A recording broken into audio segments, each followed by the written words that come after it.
Y bueno, a continuación vamos a pasar de la nefrología a la reumatología y también tenemos a dos expertos en este tema.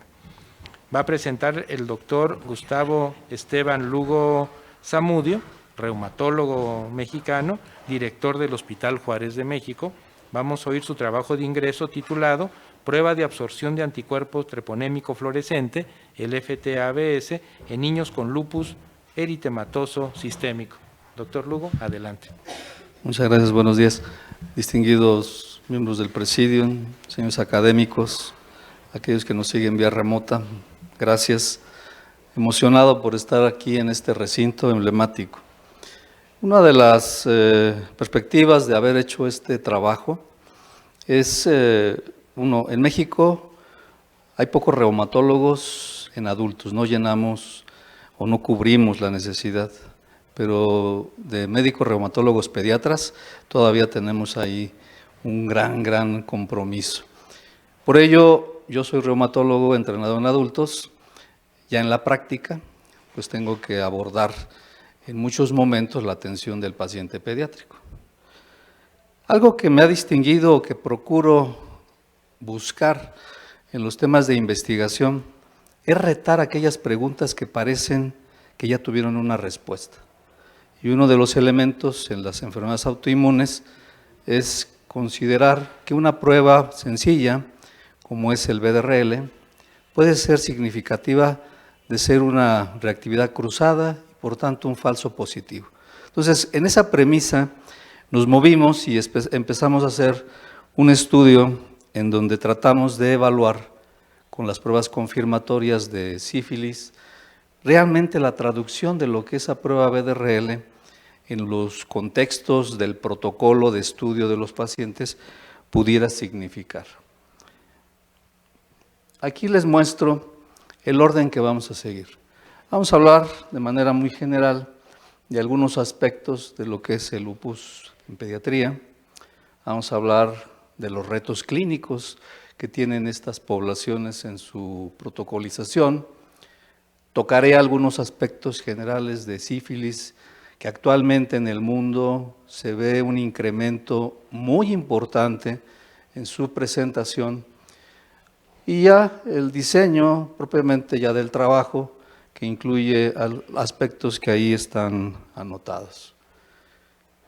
En el tema del lupus eritematoso pediátrico, en México no se tiene realmente una incidencia, se habla del 0.6 por cada 100,000 niños año, pero en el mundo hablamos de 0.36, 0.9 por cada 100,000 niños año. En global, en el aspecto del lupus pediátrico, la generalidad de la enfermedad, tanto en adulto como en niño, nos describe que aproximadamente el 20% de esta población es paciente pediátrico. Entonces, eso es un aspecto importante. En la parte de lo que se describe la distribución por edades, antes de los 5 años, cuando hay casos, más o menos se presentan en los géneros de manera similar. Por arriba ya de los 9 a 10 años, sobre todo después de los 15, el número se incrementa y la proporción de la presentación es mucho más en el género femenino por diversas causas que se han discutido y se siguen discutiendo en los análisis del estudio de esta enfermedad. Lo mismo en la etiopatogenia, se habla de muchos componentes que pueden intervenir, factores genéticos, factores ambientales, algunos otros elementos que pueden disparar la enfermedad, pero pues en general no conocemos todavía una causa como con mayor peso, por eso hablamos de ser multifactorial. El cuadro clínico igual es un reto, es un cuadro clínico muy amplio que va a corresponder a una serie de afectaciones orgánicas, ya sea órganos blancos o sistemas, y dependiendo de cuáles estén siendo comprometidos o cuáles estén siendo afectados, pues será el cortejo clínico que podamos observar, por lo cual es un amplio cortejo de enfermedades o de manifestaciones que dificultan en muchos momentos la cuestión de definición clínica diagnóstica. Por ende, las pruebas de laboratorio, incluso lo histopatológico, también es un reto. Lo que se busca en general demostrar es la presencia de autoanticuerpos y la formación de complejos inmunes, que son como puntos torales en la génesis y en la expresión de la enfermedad. Nuevamente, estos autoanticuerpos o los tipos de daños en órgano tejido, pues van a depender igualmente de este elemento que predomine en la expresión de la enfermedad. Los retos yo puedo poner aquí 4. Existen todavía seguramente más. En el aspecto de la integración diagnóstica, el reto es que si bien en el cortejo amplio de lo que es el lupus eritematoso, en particular en los niños, en la edad pediátrica, podemos distinguir algunos, y me retendré ahí. Uno es cuando se presenta como anemia hemolítica autoinmune.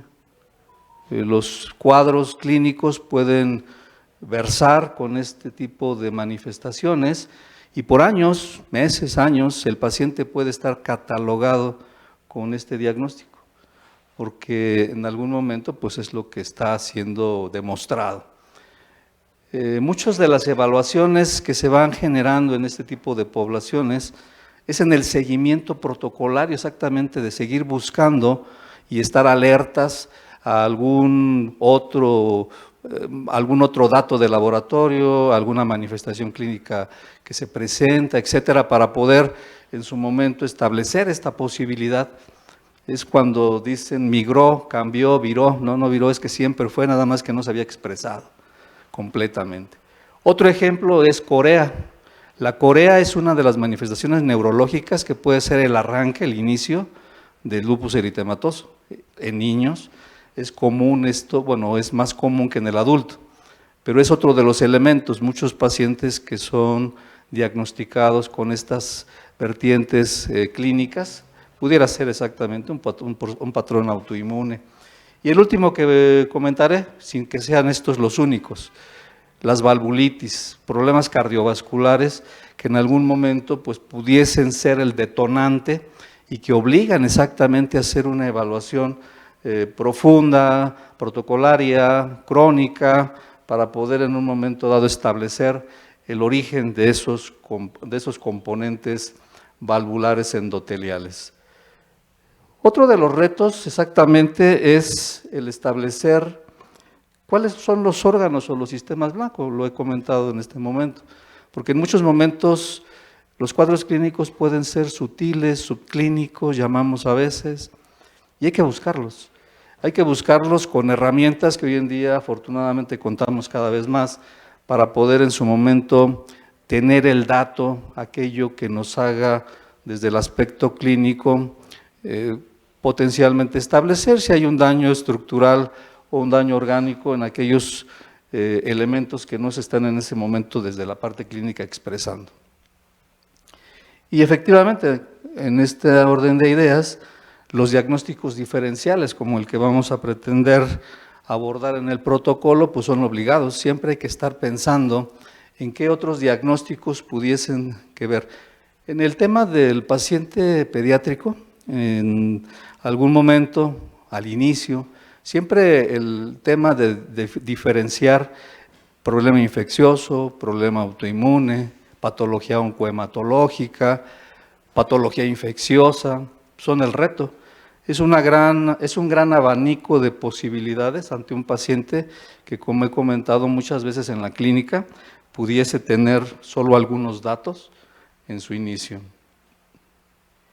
En cuanto a sífilis, se ha conocido, se conoce pues el agente causal, el treponema, que de alguna forma, bueno, se ha tenido igual, pues ya muchos adelantos en cuanto al tratamiento cuando se diagnostica de manera temprana. Se comentó al inicio por el narrador de la historia, pues la penicilina. Pero desafortunadamente hoy en día hay una serie de barreras que socialmente se van colocando que hacen en algún momento poco factible que alguien manifieste tener alguna enfermedad de transmisión sexual, y entonces ya desde ahí empezamos con algunas barreras. Actualmente, este es un problema que se ha vuelto ya, bueno, siempre ha sido un tema de salud pública, pero hoy en día creo yo que el mundo está observando nuevamente un crecimiento del número de casos. Estamos hablando, de acuerdo a los últimos datos, 170 casos por cada 100,000 en el género femenino y 160 por cada 100,000 en varones. Más o menos la edad promedia es entre los 15 y 49 años, pero digamos que también están por el inicio de vida sexual activa en los jóvenes a edades muy tempranas, pues eso seguramente se va a ir incrementando, ¿no? Vemos nuevamente aquí, de acuerdo a algunas publicaciones, por año más o menos se registran 12 millones de nuevos casos en poblaciones sobre todo de adulto joven o de adolescentes. Entonces, ese da un marco igual de referencia, porque las enfermedades autoinmunes en este grupo de edad pudiesen converger con alguna posibilidad de este tipo de infecciones. Otro de los atractivos o interesantes puntos de la sífilis es que el 50% son asintomáticos. Y eso también es uno de los elementos que hay que considerar. Por tanto, las herramientas que a veces con las que contamos, pues son pruebas de laboratorio. Llámese prueba serológica, pruebas de biología molecular u otros elementos que hoy en día están. Hay un gran crecimiento en intención de hacer abordajes tempranos. Hay pruebas rápidas hoy para diagnóstico de sífilis. Claro, todavía está en discusión sensibilidad, especificidad, pero ya están a la mano, sobre todo para aquellas regiones remotas o a donde la accesibilidad de atención médica es difícil. Sin embargo, bueno, es un reto.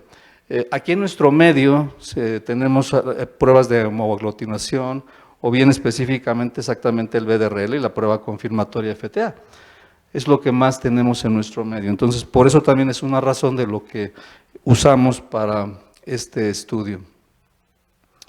Quiero darles algunos datos. La prueba de BDRL en sus diferentes formas de estadios de la sífilis tiene una sensibilidad baja, considerando los rangos de la secundaria, entre 62 y 78%, tanto en la forma primaria como en los estados tempranos latentes.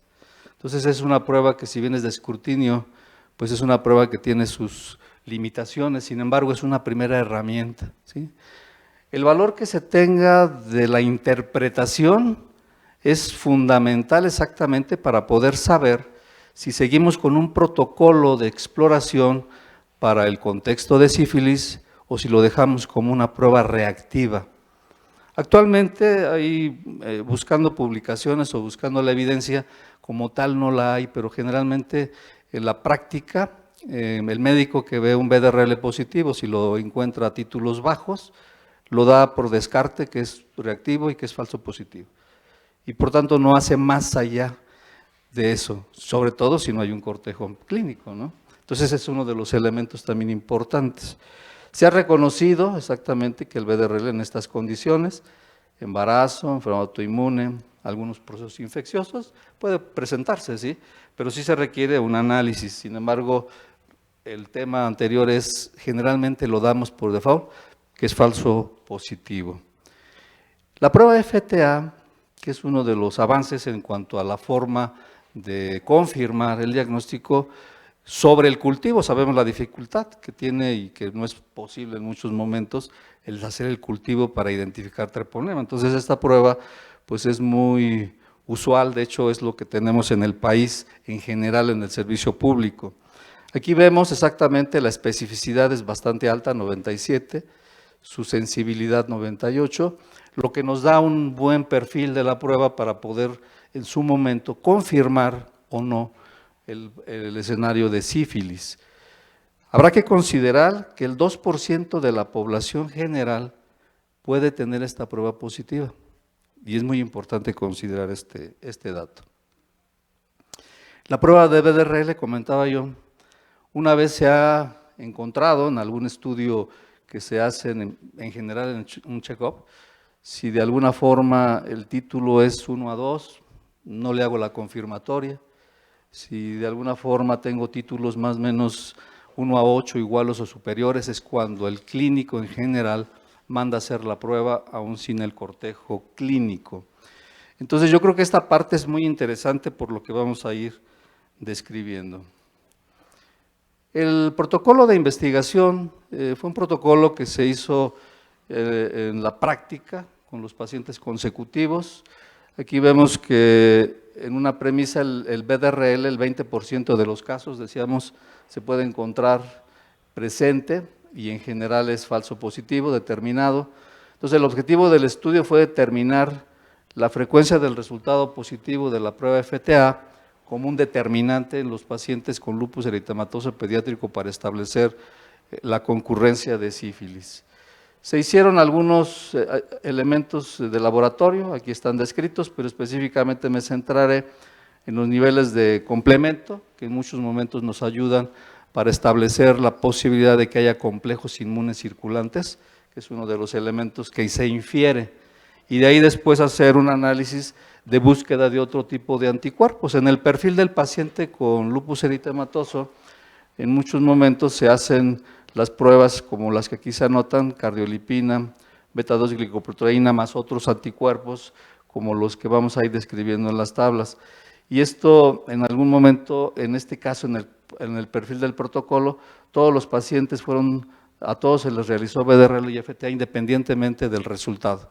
Se buscó en algún momento en todos para ver en el resultado qué podíamos encontrar y qué podíamos interpretar. Por cuestiones de lo que comentaba de los posibles compromisos cardiológicos, se les hizo un ecocardiograma que se pudo hacer en todos los casos. Los resultados solo los referenciamos como si era positivo el FTA o era negativo. Así nos fuimos muy en general, ¿sí? En todos los casos se aplicó un cuestionario a los padres, a los pacientes con el consentimiento informado correspondiente, buscando el antecedente de enfermedad venérea o de algún dato que nos orientara a pensar que hubiese elementos de riesgo para adquirir, en todo caso, la enfermedad infecciosa del treponema. Estos son los resultados. Pacientes consecutivos, se reunieron 26 pacientes, todos con el diagnóstico de lupus eritematoso sistémico pediátrico de acuerdo a los criterios de la Academia Americana de Reumatología. 25 fueron femeninos, que corresponde al grupo de edad que decíamos, es mucho más frecuente ya en estos grupos de edades en mujeres, uno masculino. Todos los casos tuvieron 15 años en promedio cuando se hizo la prueba de FTA. Eso pues más o menos nos deja en el rango por edad para poderlos considerar, si no homogéneos y similares. Y además había que haber en el cuestionario que se hizo, nadie aportó, no sé si por negarlo o no sé si por en un momento dado no serlo, pero bueno, no identificamos algo que de riesgo pudiera orientarnos hacia el tema de una enfermedad venérea.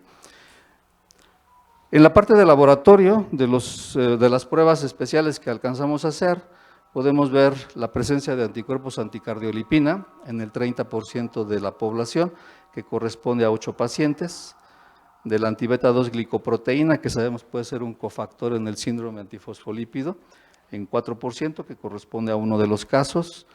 La prueba BDRL a títulos de 1 a 2 en el 19, que son 5 casos, y la prueba de FTA en 11%. De entrada aquí ya es un valor superior al de la población general, que son 3 pacientes en el término del estudio. En esta tabla dispersamos las variables, sobre todo de lo que corresponde a lupus eritematoso en las diferentes manifestaciones que generalmente se consideran en los criterios. Separamos al grupo de los positivos FTA con los negativos. Ciertamente no hay algo de peso significativo estadístico, pero llama la atención, por lo menos en una primera evaluación de este grupo pequeño, la presencia en el caso del FTA positivo de mayor afectación valvular. Aquí, si bien es un caso aórtico, un caso mitral, igualmente la presencia del anticuerpo anticardiolipina como un elemento interesante, del VDRL y en sí de los anticuerpos antinucleares de cadena doble, que en un momento dado se asocian mucho al daño renal. En el caso de los negativos, también llama la atención que muchas manifestaciones mucocutáneas son las que predominan en este grupo y de manera muy contrastante, sin que haya una significancia estadística, llama la atención estos datos. De manera particular, los 3 casos que tuvieron la prueba FTA positiva, si bien no hay una distinción muy relevante, sí vemos, por ejemplo, la afectación renal en 2 de ellos, como un elemento que pudiera cruzar sí con la presencia de los anticuerpos antidenia de doble cadena, que en los 3 casos están presentes. Los casos de afectación valvular se observan en algunos casos, ya lo habíamos comentado aquí, y quizás habría que hacer algunas otras correlaciones entre los datos, jugando con ellos para ver cómo pudiesen en algún momento influir. Algo que es interesante es que de los casos que tuvieron FTA, todos tienen prueba positiva para los anticuerpos anticardiolipina. Y los anticuerpos anticardiolipina se describen un poco más con afección valvular o valvulitis. Entonces, pudiera ser como una de las hipótesis que más que un elemento que cruce con lupus, parecería ser más con los anticuerpos anticardiolipina. Claro, aquí los datos todavía hay que mejorar el número y mejorar en un momento dado el seguimiento, pero es una de las hipótesis. Entonces, en las conclusiones, precisamente, podemos establecer que habría que discutir académicamente si el VDRL en títulos bajos realmente se debe de considerar en todos los casos o en la mayor parte de los casos como un falso positivo. Yo creo que ese es uno de los primeros retos que deja esta serie. Insisto, tradicionalmente hoy en día se ve eso, título bajo, no le hago más, lo doy por falso positivo. Esa es una pregunta que queda. Otro elemento a considerar exactamente es que, bueno, el FTA en esta población tuvo un valor, un porcentaje mayor al 2% de lo que en población general se observa. O sea, esto algo quiere decir en este comportamiento de esta población como parte de un elemento que no es diagnóstico de sífilis, pero que quizás esté por estas adiciones de fosfolípidos que tiene la prueba, que esté identificando anticuerpos contra algún tipo de fosfolípido. Pudiera ser incluso que las poblaciones que hoy en día están siendo diagnosticadas como sífilis serológicamente, se tenga presente que más bien pueda estar correspondiendo a un fenómeno autoinmune, no lo sé. Eso es muy importante porque hoy en día quizás esa sobrepoblación que estamos viendo, sí, muchos casos deben de ser por infección de treponema, pero quizás otros casos son por otro tipo de patologías que cruzan igual con esta prueba que se determina como diagnóstica en forma muy dura, muy fuerte. De tal manera que esto pues dificulta o se dificulta la interpretación. VDRL, FTA, pues tengo que buscar exhaustivamente el tema de sífilis y o el tema de otro de los elementos que va muy de la mano, la cardiolipina. Hace tiempo, cuando se estudiaba precisamente, antes de que se conociera el síndrome, en la descripción del lupus eritematoso había una entidad que era la endocarditis marántica o la endocarditis que se observaba en esos tiempos y que se interpretaba como una endocarditis infecciosa. Y más bien hoy en día sabemos que era parte de la manifestación de un síndrome antifosfolípido que repercute en las válvulas cardíacas. Entonces, esa parte es muy importante porque quizás la prueba FTA hoy nos está diciendo nos está dando otra información que no hemos logrado hasta este momento interpretar. Que eso pasa en las pruebas de laboratorio, que finalmente son de escrutinio y lo que hay que perfilar es el cortejo clínico y cruzarlo, ¿no? ¿Nos faltan estudios? Pues sí, yo creo que hay que hacer una muestra mayor, nada más que ustedes ya vieron la incidencia del problema de lupus.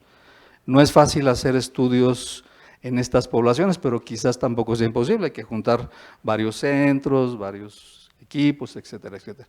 Entonces, quizás el tema hoy en día que inició el estudio nos ha dejado muchas más preguntas, pero nos queda claro que el tema de tener un BDRL a títulos bajos, quizás no debamos de dejarlo pasar tan fácilmente y hacer una evaluación de diversa naturaleza para poder fundamentar el que exactamente es un falso positivo. Y la otra, que la prueba FTA, pues si bien tiene esos rangos de sensibilidad y especificidad, probablemente nos esté dando alguna otra información que habría que escudriñar. ¿Cuál es esa otra información? Hoy en día, creo yo que por lo menos en esta población resulta mayor al de la población general y puede significar en algún momento algún otro elemento. Muchas gracias. Gracias, doctor Lugo Zamudio, por la presentación de su trabajo de ingreso. Y a continuación, la doctora Claudia Mendoza Pinto, también destacada reumatóloga e investigadora, y además reconocer que ella viene desde el estado de Puebla, ella trabaja en Puebla, para hacer el comentario oficial al trabajo de ingreso del doctor Lugo Zamudio. Gracias, doctora Mendoza. En los últimos años él ha tenido pues ya un papel de liderazgo como director general del Hospital General de Juárez aquí en la Ciudad de México. Además también él ha sido promotor y ha sido el que inició el programa de reumatología en su hospital, algo que pues es de bastante relevancia e importancia por el hecho que él mismo comenta de que faltan reumatólogos en nuestro país y bueno, su proyecto de investigación que hoy nos presenta pues va enfocada en el área pediátrica, que todavía aún más hacen falta investigación y también pues profesionistas en esta área para cubrir la necesidad de acceso a la atención médica en esta población tan vulnerable como son los niños. Bueno, agradezco a la Academia la invitación a comentar este programa, a comentar este trabajo de investigación titulado Prueba de absorción de anticuerpo treponémico fluorescente, FT-ABS, en población pediátrica con lupus eritematoso sistémico, trabajo del doctor Lugo. Me gustaría iniciar este comentario, haciendo también una pequeña revisión, aprovechar también esta oportunidad de tener este foro, de hablar de una enfermedad que son raras, que poco se explican, poco se conocen, muchas veces no están en los programas académicos de las facultades de medicina, ¿sí? Como es la presencia de lupus eritematoso sistémico y el síndrome de anticuerpos antifosfolípidos.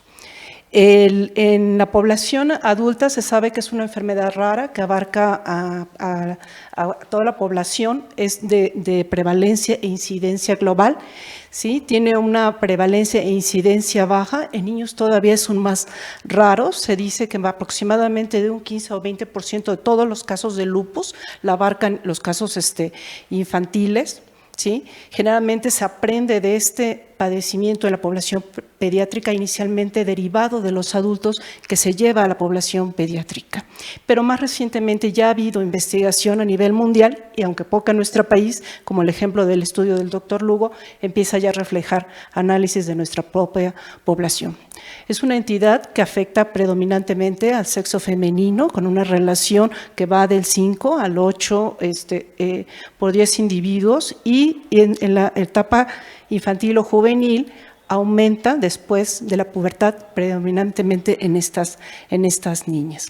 Su cuadro clínico, como ya lo mencionó el doctor Lugo, ¿sí? Es una enfermedad multisistémica y a pesar de que es rara, puede tener una morbimortalidad bastante grave, bastante frecuente y puede ser más grave que en la población adulta. También se afectan órganos importantes como es el sistema nervioso central, como es la nefropatía lúpica, la afección renal, temas que hoy también se están tocando en los trabajos de ingreso, ¿sí? De varios de los académicos aquí presentes. Y como ven aquí, estas frecuencias pues no son raras de estas complicaciones. La tasa de supervivencia, incluyendo en niños, ha mejorado en los últimos años gracias a las innovaciones diagnósticas y terapéuticas. todo, ¿sí?, heredado de los estudios que se realizan en adultos y que después se adoptan con precauciones en esta población pediátrica. Algo que también caracteriza a esta enfermedad en esta población es que tienen una gran tasa de daño acumulado, ¿sí?, y al igual que los adultos. ¿Y a qué se refiere a esto? Para los que no están tan familiarizados, es ese daño irreversible que ya queda en los diferentes órganos afectados en esta población. Si en un adulto es desastroso, pues en un niño es catastrófico. ¿Sí? Imagínense quedar con una secuela, por ejemplo, de un evento cerebral vascular a una edad temprana. ¿Sí? Esta población también, al igual que los adultos, derivado también de los tratamientos, tienen efectos colaterales adversos, que pueden ser serios, pueden ser graves, ¿sí?, como son infecciones y que incrementan la mortalidad en estos niños. Tienen aumento de tasas de ingresos a hospitalizaciones. Gran parte o buena población de esta población pediátrica pasan parte de su infancia perdiendo años escolares, perdiendo años de actividades lúdicas que tienen que estar realizando normalmente estos niños, a veces horas en consulta, horas en pruebas de diagnósticos y ya no se diga si hay complicaciones en días de hospitalizaciones y en el peor de los casos, pues mayor riesgo de mortalidad. En ese contexto, ¿sí?, toma mucha relevancia el estudio del doctor Lugo, ¿sí? Es necesario más investigación en esta área y más transmisión del conocimiento de las enfermedades reumáticas autoinmunes, particularmente el lupus, y más en esta población pediátrica.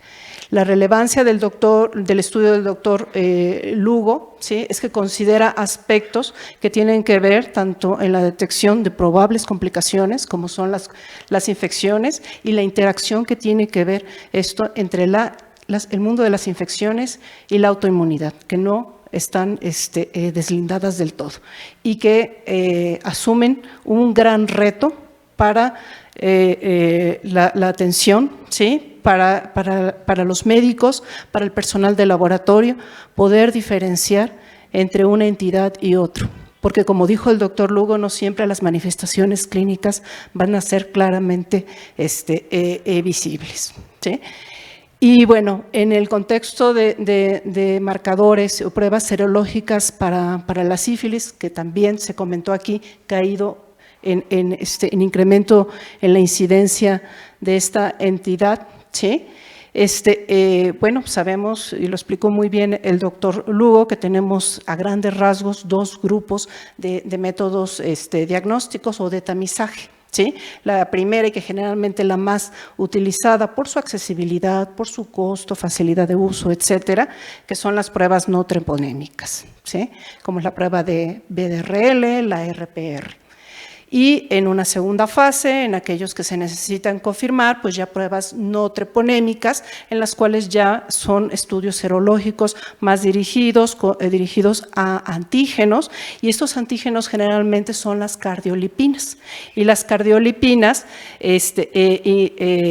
son también, como parte de su estructura de las membranas celulares, el blanco, ¿sí?, el target, en el cual se van a dirigir los anticuerpos antifosfolípidos que son característicos de las enfermedades autoinmunes, por lo que hace que incremente el riesgo de falsos positivos de estas pruebas en población con enfermedades autoinmunes principalmente, ¿sí? Por esto, la prueba de confirmatoria FT-APS que mencionó el doctor Lugo se basa en una inmunofluorescencia indirecta que detecta estos anticuerpos específicos, y una de sus características es su alta especificidad, ¿sí?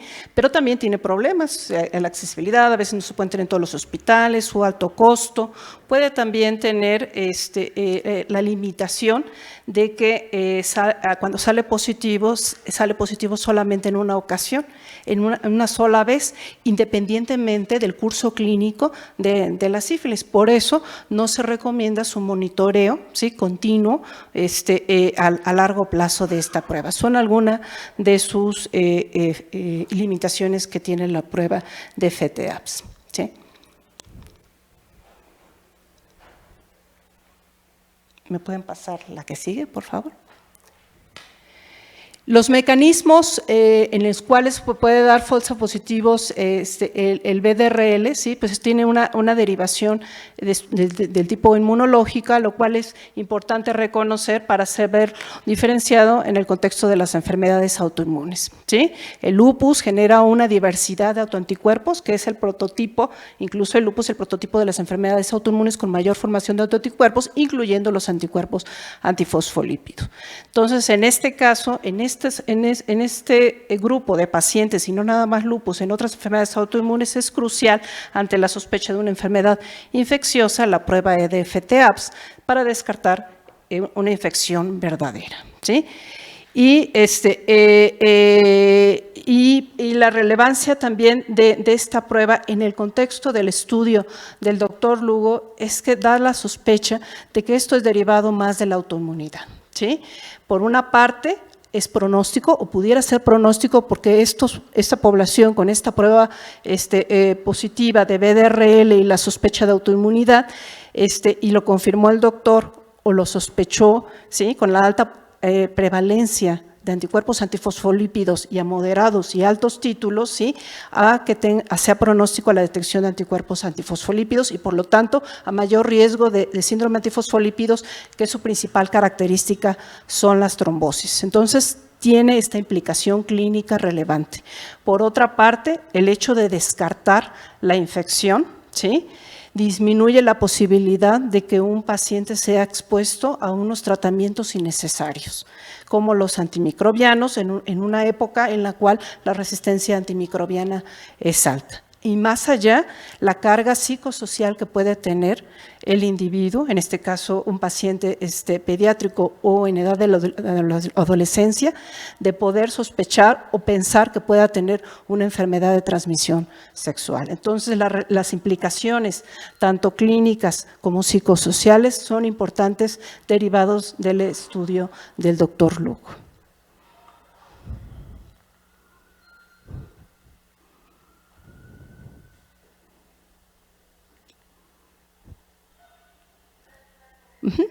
Entonces, para finalizar, pues la relevancia del doctor Lugo tiene implicaciones tanto clínicas, académicas, de aprendizaje, ¿sí? Tiene implicaciones también derivadas del impacto social que puede haber hacia la población, a los pacientes y a sus familiares, ¿sí?